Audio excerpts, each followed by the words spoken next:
What's up, everybody? Jensen Cummings here. Thank you, as always, for tuning in. I am joined by Andrew Parr, as we are every week on Best Served Paragon. Today is episode 250. Andrew, 250 episodes. Unbelievable. Where do restaurants, I love air quotes, restaurants exist in the future? This is part 5 of 5 within Restaurants Are Worth Saving, which was sparked by an article written in Eater that took the temperature of 23 different leaders across segments, across parts of the industry, on kind of where we're at and what happens next. And so we've really dove into this over the last 5 weeks. And you can actually look back. I want to give you a little synopsis. Go to our YouTube page. You can see the Best Served Paragon playlists. Go to Facebook and check out these episodes. But we started with episode 210, right? Where we really talked about the why. And you know how important the why is to us. Restaurants are worth saving. Here's why. And we dug into the why of our own personal why, the industry as a whole, and then some of the feedback from the contributors to the article. Then we moved on to talking about who is it that we're trying to save? Once again, the people, the human capital, the pirates on the pirate ship, the band of rebels, the island of misfit toys that we're so compelled to speak with and to highlight. And so we touched on that. We moved forward to talking about what goes on the menu. And this was really a lot about thinking about sourcing, thinking about the way that we're cultivating within our communities. And then once again, kind of the systems is always something that's very important. How do restaurants evolve? We should have thrown that in air quotes too. The restaurant business model is so arcane, so broken in so many ways. So many systems are fundamentally flawed that we really need to build a new industry. And that's what we're focused on with Best Served Paragon and so much of the efforts at Best Served. And so now, the Paragon Pillars, a roadmap, right? There's not one way to build a restaurant because it is such a personal experience. It's such a personal journey. Wherever you are within that journey, wherever you are within this country, what type of model, these are all going to be decisions that you have to make for yourself. So we're not going to tell you there's one way to skin this cat. There are a multiplicity of ways, and it's about mapping towards that. The mindset, the decision-making, the communication infrastructures that we create, those can be foundational, and everything built upon those needs to be mapping towards an equitable, profitable, sustainable model, which we have not had in this industry for so long. It is clearly a broken system, and it has been highly, highly vulnerable and now completely exposed especially by this pandemic, accelerated. I don't think anything was unknown. It's just been accelerated and pushed to the forefront. There are no little crevices to hide in anymore for so many of the inequities and inadequacies of this industry. And that's what we're digging into. So we're going to wrap this. We're going to talk where, we're going to talk a little bit about when. So we're really talking about a restaurant. And again, those air quotes around the restaurant, because restaurants are existing in a lot of different planes now. And we need to reconcile with that. And so again, we've taken this 6-part or why to when framework, and now we're focusing on where and when, kind of consolidated in this one effort. We're going to talk about 3 different individuals whose quotes really kind of struck us when we were thinking about where a restaurant exists, how we are interacting in an on-demand fashion with our audiences, with our customers and guests in this moment. And so we're going to dig into that. Andrew, for anybody, this is their first time touching base with us, the Eater article, maybe just a little more context in what the article was kind of laying out, and then we'll dig into 3 different contributors, their quotes, and we'll layer on some facts and some thoughts and some stories therein. What was the article kind of alluding to as a whole? Absolutely. The article, as you mentioned, was a culmination of thought from 23 different people across the industry and across the country. And by the way, we've got the link to that article in the comments, so feel free to read the entire article. It was, the article is why restaurants are worth saving. And Eater actually did kind of go through the whole Paragon Pillar why to win framework, and right, and a lot of these people were very frank and said this has to go, this has to stay, this has to change. And some people were even able to say out loud, I don't know. I'd like to see this. Yes. This is where I'd like to get to. I don't know how to, but let's have conversations about how to do it. I think that's an important aspect of this. In restaurants, we, as a strategy and as, I don't know, it's like, it's what we do. We put on a smile. It's part of your uniform, right? We put on a facade. Now, it's not fake per se. It's authentic and genuine, yet it is a facade because you leave your shit at the door. We talk about that a lot. And you put on a great show for the guests because they deserve it, because they are paying for that experience to be transported to another place or just pulled out of the monotony of their 9-to-5 job. They get to come to us and experience food and beverage hospitality experience, get introduced to new people, to new ideas, to new ingredients, new cuisines.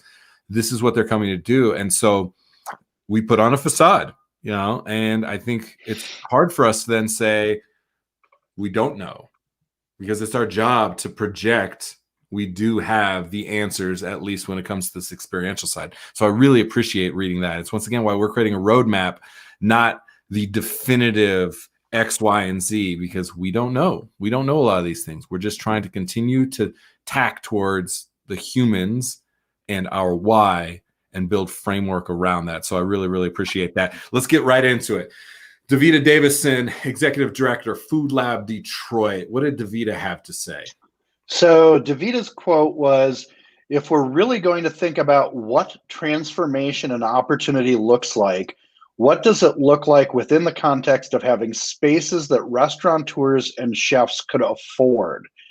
Does that model look like ownership? Does the model look like cooperative ownership? What does it look like to be able to be successful? Oh, a lot to unpack there. I actually want to kind of buried the lead there. What does it take to be successful? I think our metric for success is pretty skewed in restaurants. We don't really think about that. It's kind of, our guy Cynic's The Infinite Game. You're just trying to survive to continue to play the game is kind of an interesting dynamic. And so we need to reconcile that. I want to lay a little bit of a frame around this, because when I say restaurants in those big air quotes, it's because our idea of a restaurant coming up in this industry was you had 4 walls, you had butts and seats, you had X number of seats, and that was your domain. And what we recognize now is restaurants, our execution of food, beverage, and hospitality is existing in multiple planes now. And so I want to just have people thinking about this. The classic brick and mortar is one scenario. It is not the only scenario. There's also food halls, matrix kitchens, something that we've kind of coined. You might know that as ghost kitchens, virtual kitchens. Thinking about food trucks, right? Thinking about CPG, consumer packaged goods. You can bring your love for food, beverage, hospitality to your potential customers, your audience, your guests in a multitude of ways. So thinking about restaurants needs to even expand a little bit. And you and I, especially you, have been crunching insane amounts of numbers around what it takes to execute one of these different models. And so I want people really thinking about that. If you're looking to bring your product, your passion to market, you have a lot of different ways to go about it, not just what we had thought was a restaurant. So I want to really have people thinking about that. You're going to hear a lot more of that from us. And we even have these breakdowns of numbers. So if you're looking to get yourself into food and beverage because that's your vision, you're a chef, you have a passion for it, you're a bartender, you're trying to bring your product, your passion to the market, let us know, because if you check out our Best Served New channel, you'll see us spending a lot of time chronicling and coaching people along that journey. And there's not just one path forward. Again, it's that roadmap. So I want people thinking about that a little bit. But let's talk about the restaurant as we know it, because there's things that we need to really reflect on. Occupancy percentage is one big thing that I want people thinking about, that I think there's an opportunity. Rent, your base rent plus CAMs, common area maintenance, which is variable all over the place, and then triple net, which is important for people to understand. The industry standard, which we're breaking industry standards left and right. Industry standards, who the hell got to say that was the standard? And we built this unsustainable model around it, right? 65% of restaurants closing in the first year. And that number goes way up even from there, depending on how you contextualize that, 8 to 10% was the number that was assigned to that. And the reality is we're spending way too much money on that, Andrew, way too much money on that. And so occupancy percentages need to be sub 8. You need to figure out ways to be a partnership. And it's not about what the market will bear, because we see so many locations empty. We see so many restaurants saying, well, you know, I can make $42 a square foot triple net plus $13 per foot CAM work. And the reality is you just can't. You can't. I don't even know how else. You cannot. Like, the end, you cannot. You have to figure out ways to be creative. So there's a few things that kind of feed into the real estate side, occupancy percentage being one of them. The other thing I want people thinking about is your build out per square foot if you are thinking about a brick and mortar, because we are spending entirely too much money building these restaurants. And Andrew, I always go to this crazy place of like, we spent so much time trying to have all this kitschy cool shit, and I did it too. Look at these chairs that are XYZ, and I'm so sorry for people that, you know, build light fixtures, but I make fun of light fixtures a lot because I did it because everyone's like, check out these really cool light fixtures. They're reclaimed from the Titanic. They used to be some buckets that were at a dairy farm in Windsor, Colorado, and we spent so much time, effort, and money on those light fixtures, yet the light was shit in the restaurant. You couldn't see your plates. You couldn't communicate with people. They weren't on dimmers. So we didn't think about the functionality of it. We spent all this money and effort and time on them, and they didn't have an impact. So occupancy, build out, give us some of the things we need to be thinking about. We dropped a lot of links in that gives some context, but what do we need to be thinking about that we're not currently thinking about? Absolutely. And I think when you're looking at lease terms and everything that goes into occupancy percentage, it's really, really important that you have a strong tenant rep broker on your side and an attorney in your back pocket, because so many of the fees that you come across are hidden, and not hidden in a negative way, like hide the ball, I don't want you to see this, right. but there's a lot of layers. It's not easy to right. see, and we don't speak legalese. We don't speak lease. We speak restaurant, and so there's a communication that's the thing barrier.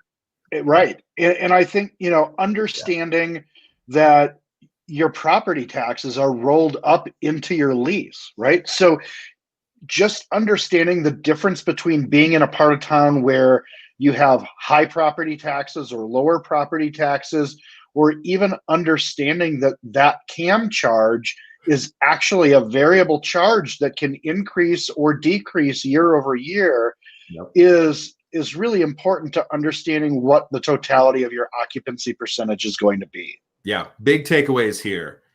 It is murky at best when it comes to these things. You need to have strong representation. You need to spend enough time understanding what factors you're actually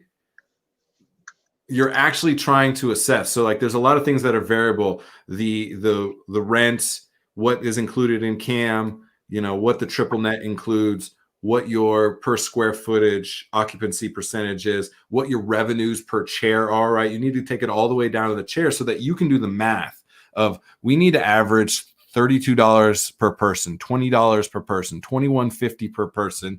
We need to bring in 124 people per day. We need to bring in, you know, 872 people a week. Like, you need to break it down to those pieces before you sign a lease that puts you in a position.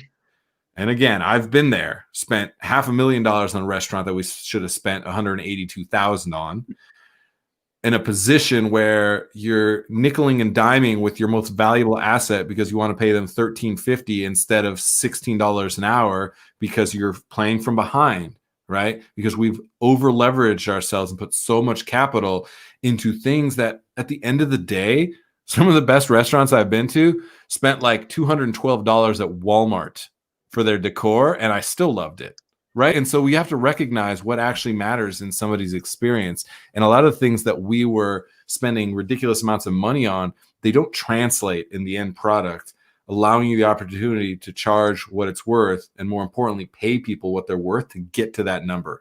And that's what I want you to think about. Understand all the numbers that you're actually trying to manipulate to get to that end product, and knowing that every number has an effect downstream. And the reality is, on your build out for a new restaurant potentially or a second generation, you're spending so much money to the point there's nothing left to pay your people who then are actually delivering on the product. But hey, you got those reclaimed Titanic light fixtures. So what the fuck? Like, that's what we have to pay attention to and have strong representation. There needs to be trust and confidence within that system that you have, within the people that you have that are representing you. That's going to be very important. We usually, especially with lawyers, don't spend money on them until everything's on fire. The bill always comes due and it costs 10 times as much. So be really smart on the front end. So awesome. All right.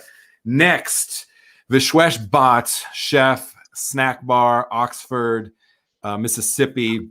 Had something interesting to say. Break that down for us a little bit. Yeah, absolutely. And I really like what he's saying here too, because this is, I've been saying this for quite some time. Yes. Instead of these big mega restaurants, I see lots of small places, lots of small gathering places where there is a lot of exchange of ideas. Food just becomes part of that.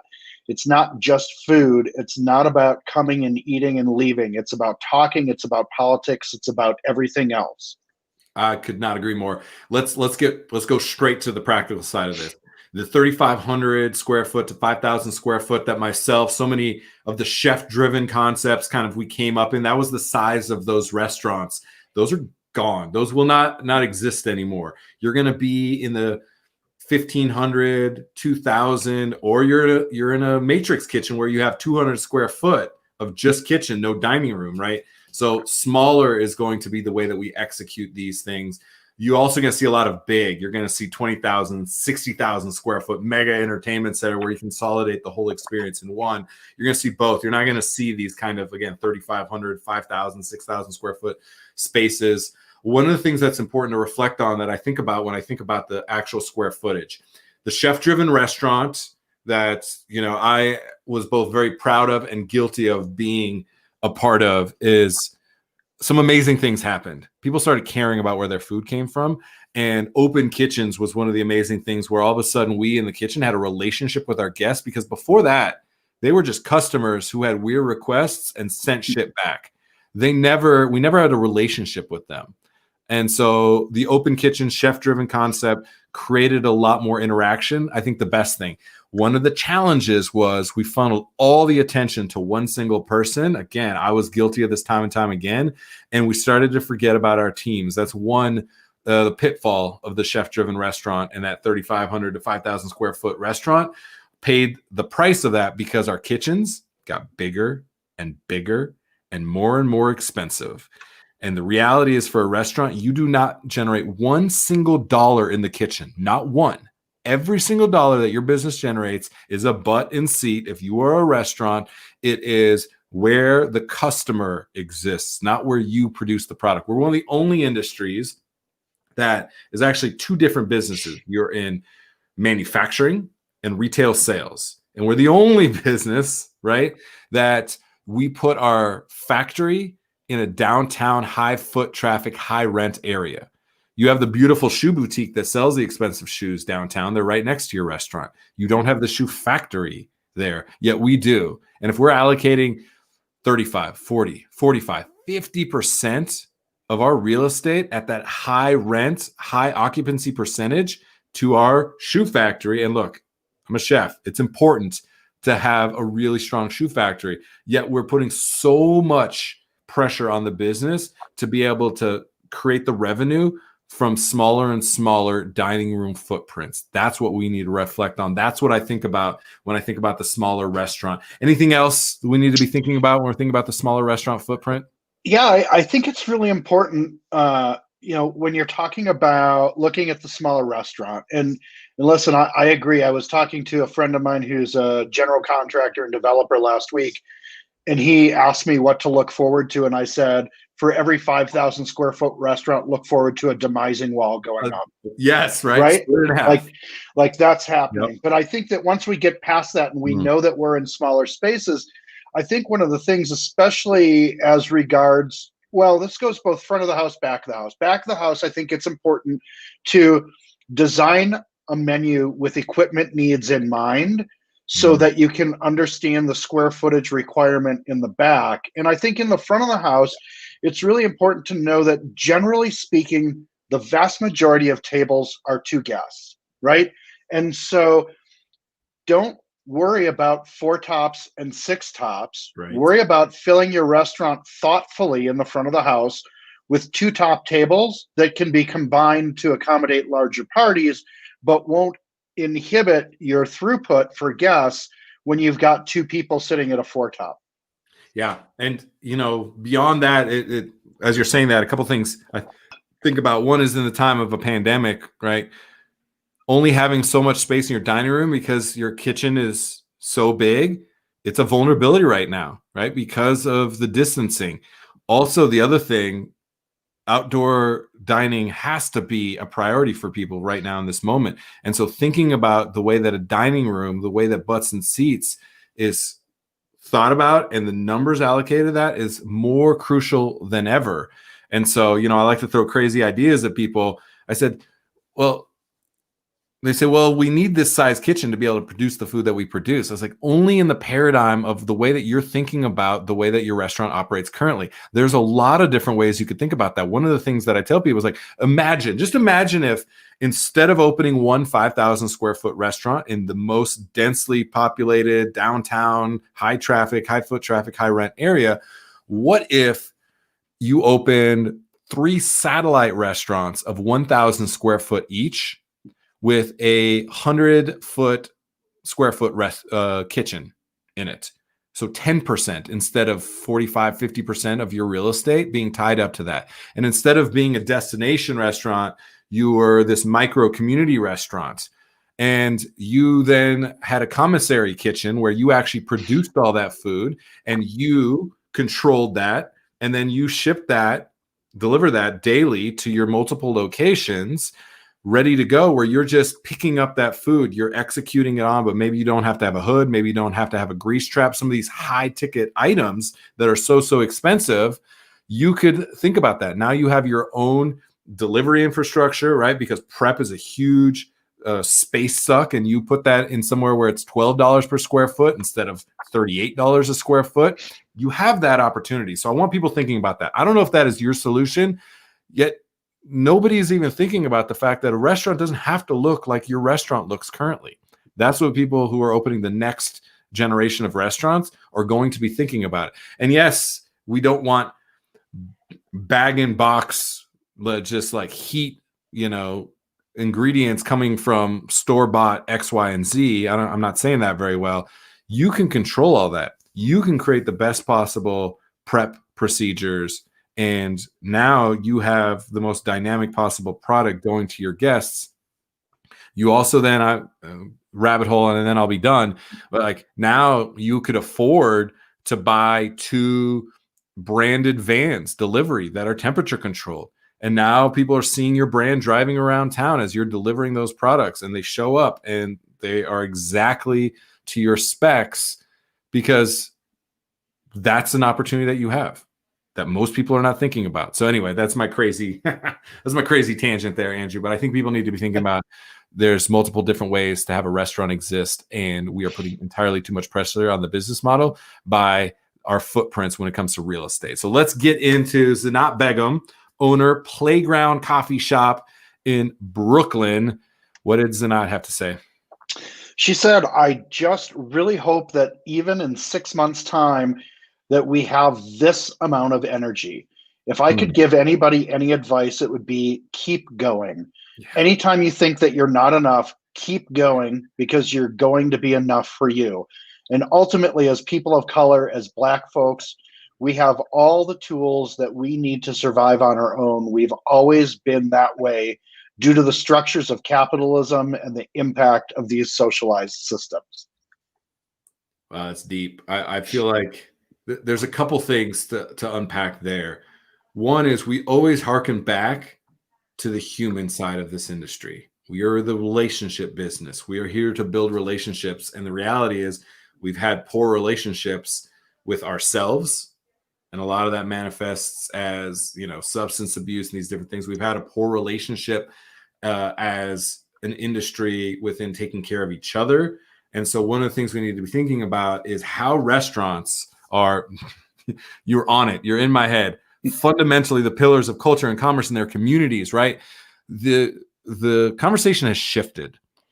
And I'll bring this full circle back to what Zanat had to say. But basically, thinking about like the 70s, 80s, into the 90s, the epicenter of commerce in any given community was the shopping center, the strip mall, the shopping mall, right? It was the JCPenney's and the Sears, which, do they even exist anymore? Right? Were the marquee, the cornerstones, the flagship of any given area of commerce. And restaurants were there to siphon all of that foot traffic. Now you see any cool, hip, upcoming, emerging neighborhood in your area, it's restaurants. Restaurants are the linchpins of that area.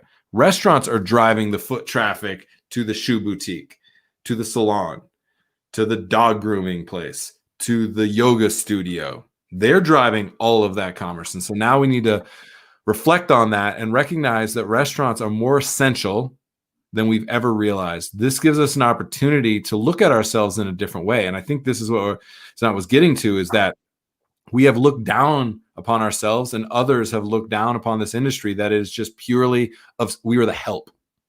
We are a labor-driven industry. There is not real true intellectual property. There's not real true intellectual innovation in this industry. And the reality is that is absolutely false. Absolutely false.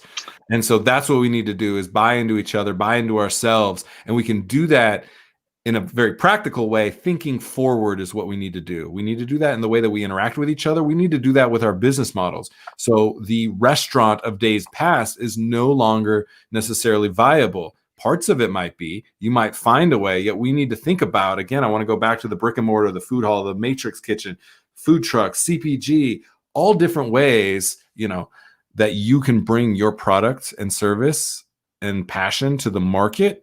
That's what we're talking about when we're talking about our ability to evolve. And I want to let you touch on that and then go into specifically what we can do, because I really want to be thinking about meeting customers where they are, right? That on-demand mentality.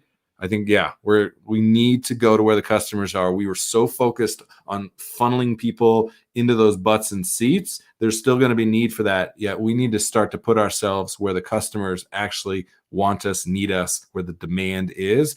And so want to get into that. But from a big picture standpoint, when you're thinking about what Zanat was talking about, what do we need to be thinking about? Yeah, I think that part of this is, what she was speaking to directly was the energy that people have right now, centered around what to do to survive and thrive in the current environment.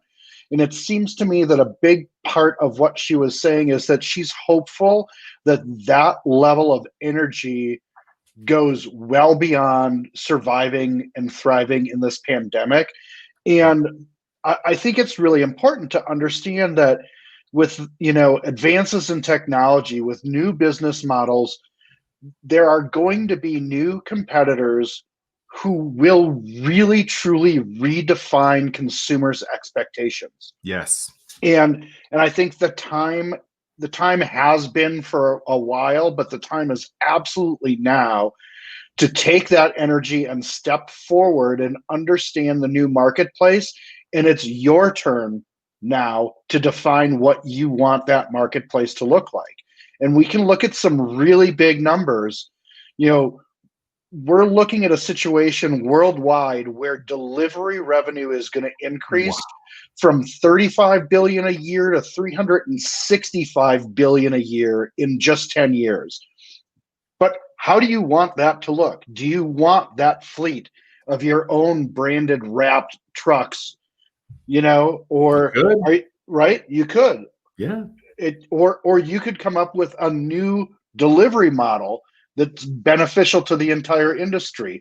Or you could, as you mentioned, you could say CPG is my thing and I don't need a footprint at all, but I'm going to get my CPG out to the world so that everybody can enjoy what I'm doing. So it just, like you said, it ties together in so many different ways. There's a map. There are a lot of different paths.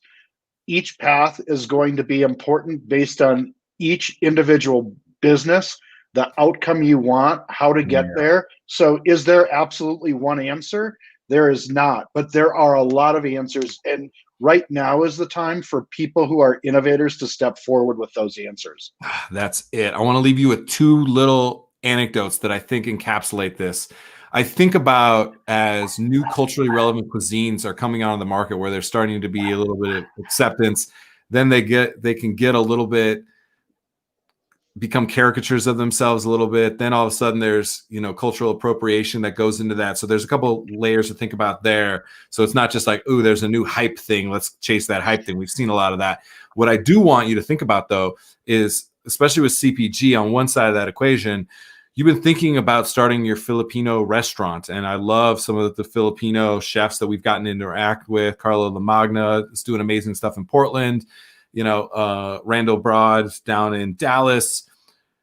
Imagine, though, you don't only need to go after creating a restaurant. What if you just have this lumpia recipe that has been in your family for generations? It's a part of every family meal. Every time you get together, the aunties are all doing their version of it, and it's competitive and all of these things that, the family dynamic of these culturally relevant heritage passed down recipes really evoke for us. You can just come up with your own direct-to-consumer, be in a few farmers markets, a few boutique shops, and bring your lumpia direct to consumers, have your own frozen foods brand. That is not the shit frozen food brands of generations past. That is thoughtfully curated, that is of high quality, that is thinking forward, that is innovative, that is on trend, that is also thinking about that technology piece, which I think is so important. So I want you to think about that on one equation. The other side, and chefs are going to hate this, you have to take some of this medicine. When you are designing your menus, you have to think to go plating, packaging first. And that is such a struggle. We have thought about the swooshes on the plate. We are the representation of what's on the plate. That is me. You've seen it, heard this, Andrew, time and again. That's me on a plate, right? And it's hard. It is so fucking hard to get away from that. I like right now, my body tenses up when I think about not thinking about the dish on the plate, thinking about the dish in tiny to-go cups, in to-go containers, packaged in a way where hot food stays hot-ish, cold food stays cold-ish through the delivery or curbside process. It's not comfortable, and it's a reality. We have to figure out a way to thoughtfully create our products and deliver those products and execute those products in a way that anybody who's willing to bring my product into their home should be celebrated, not demonized, no matter what we think of third-party delivery apps or people not putting butts in seats in our restaurants, because that's what we've put on a pedestal, because that's how we built our industry. We have to be thinking about that. It's going to matter today. And when you look at that number of 365 billion, or right, you've thrown other numbers at me, Andrew, 87% of customers want to see curbside continue, if not built further. 60% of US consumers are doing delivery or curbside, right? They're picking up food. They're getting food into their home at least once per week. That's the reality. That's what we have to reconcile with. That's the opportunity to be at the forefront of that, because no matter what you feel about that, it's here. It's happening, and it's only going to grow. Can you be at the forefront of that, or are we going to get left behind? Last thoughts? This is a good episode. Good way to wrap absolutely. the series. I mean, listen, when you talk about putting you on the plate and how that's being disrupted with takeout and delivery, part of the thought process has to be something like, what happens if there is a card with a QR code that's dropped into every bag, that goes into every home, and then you as the chef or any member of your team can make a 2-minute video, and somebody scans it, reads it, sees it, and you are helping them put together the plate the same way that you would if they were sitting in your restaurant. Yes. I think that level of connection Yes. is part of the innovation that needs to come forward. in whatever this is going to look like next. Could not agree more. And it gives you the opportunity to remarket because fees are high on delivery. I think if you look at it, an opportunity 1, 2, 3 times, I'll pay the high fee if that allows me to bring that customer to me and they start ordering directly from me. Yet they need to order directly from me in a way that's as seamless, because convenience is king, as delivery. If you get good at remarketing them through exactly what you're talking about, it creates an opportunity where 1, 2, 3 times of a high fee is okay. To acquire that customer, paying that in perpetuity, that is where the vulnerability of your business model is. So appreciate that. This has been an amazing series over the last 5 weeks plus of kind of restaurants are worth saving, going through our why to when framework. Why, who, what, how, where, when, thinking about all of those elements, because we get so chummed up in the minutia of what we do and how we do it, thinking that that is our competitive advantage. That's what sets us apart. And the reality is, why the fuck you get out of bed in the morning to do what you do in this crazy industry, who it is we serve, who's gotten us to this point, who's in the trenches actually making it happen. That is what truly matters. That's who truly matters. That's what gets us into whatever restaurant, got my air quotes, restaurant model you deem the way, the path, the roadmap for you to bring your lumpia, to bring your product to market. That's the opportunity you have. That is it. Appreciate you all, as always, for tuning in. Andrew, this is great, man. Really appreciate that. You'll be tuning in Mondays, 2 p.m. Eastern, noon Mountain, 11 a.m. Pacific, every single week. We're going to be coming with a new series where we're really focusing on our 4 sub-pillars of the Paragon Pillars. And we're going to be talking about wages, benefits, education, and culture, the way that we invest in our most valuable asset, our people. That's coming at you. Appreciate you. All right, Andrew, that is it for today's episode. Thank you so much, everyone. Cheers.